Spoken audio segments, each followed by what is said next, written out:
Hello, ladies and gentlemen. Today we are going to present a special procedure that is used for award service contract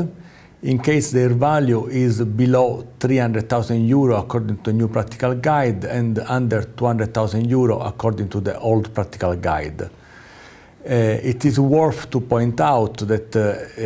even if these procedures allow you to award service contract of a relevant value, we discourage you from using this procedure in case the value of the of the service contract is very high, and to use it only in case the value is relatively modest. And relatively modest depends on the size of your organization and on the experience of your organization. So be cautious in the selection of this procedure. And if you are not confident that that is the best procedure you want to use, you should use the open procedure that is described also in this manual that we are presenting today. Well, in what case you are not confident with the use of the competitive negotiated procedure? We are not confident anytime that you don't have really previous experience in implementing service contract with companies that are regularly working with your organization. I mean, if you have to make a technical design, for instance, and you have been doing this type of activities in the last years often, and therefore you are in a relationship with a number of engineering companies that can help you, that have a tradition of relationship with your organization, in this case you should use the competitive negotiated procedure because you have a good relationship with this company, you know their performance, you don't want to look in the dark for a new company that you don't know what is going to perform you. And at the same time, these companies that are regularly working with you have all the interest to keep a good relationship also for future business relationship. But if you are not in that situation, or the value is very high and you don't feel comfortable, you want to be really very transparent to avoid that someone could criticize your selection of the companies to be invited or the award of the contract later on, well, in this case, we always encourage you to definitely use an open procedure that is a bit more robust, but it is definitely more transparent, and that is going to avoid any possible kind of complaints from auditors in the future. So what are we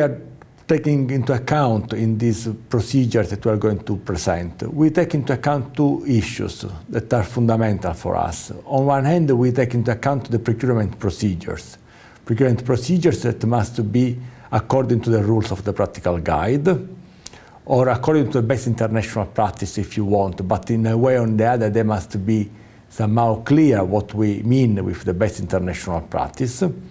And what we take care with a special attention are the contractual relationship that you are going to have with the company that is going to provide the service that you request to be provided. Because we want to avoid that due to the fact that the granted beneficiary, the organization, is having limited experience, to end up in a contractual relationship that is not appropriate for the implementation of the contract, that could result in dissatisfaction from the organization that is ordering the service,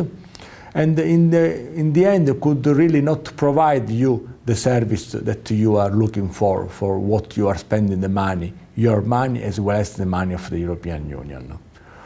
So how is it organized, our presentation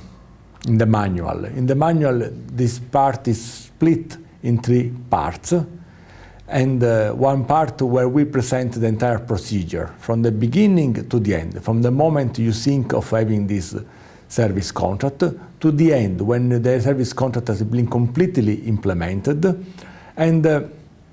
you are satisfied with the result that you have achieved, and you are making the final payment to the service provider. And in the second part of this of the manual, we present the audit trail, that is in a schematic way addressing the entire procedure from the beginning to the end, including the circuit of the documents and the responsibilities of the people involved in the implementation of the procedure. And in the third part, considering that the most important part is the preparation of the tender dossier, we are giving to the grant beneficiary hints for the preparation of the tender dossier in order to avoid inconsistencies in the preparation of this document, because inconsistencies could determine the need to cancel the contract, and of course also would somehow hit the reputation of the organization. So it is better to prepare proper tender dossiers that are very well structured. In the specific case of service contract, considering that we are familiar with some very common service contracts that are implemented by grant beneficiaries, we have a special annex where there are examples of terms of reference.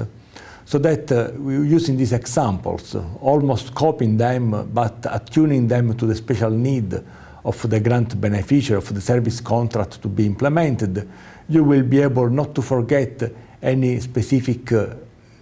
issue that is relevant for the proper accomplishment of the service contract to be carried out for the reason why you are doing this service contract. So, thanks a lot for your attention, and later after my presentation, after this introduction, I am going to make 2 additional presentations. In the first one, I will present the audit trail, meaning all the structure of the procedure from the beginning to the end, from the moment you want to launch the tender contract, the tender to the moment you accept the work that has been done from the service provider and you make the final payment. And in the second part, we will present how to fill in the tender dossier, so that also people that have no experience or very limited experience with procurement can do it without making any major mistakes. Thanks a lot for your attention, and then we will continue with the next 2 phases. Thank you.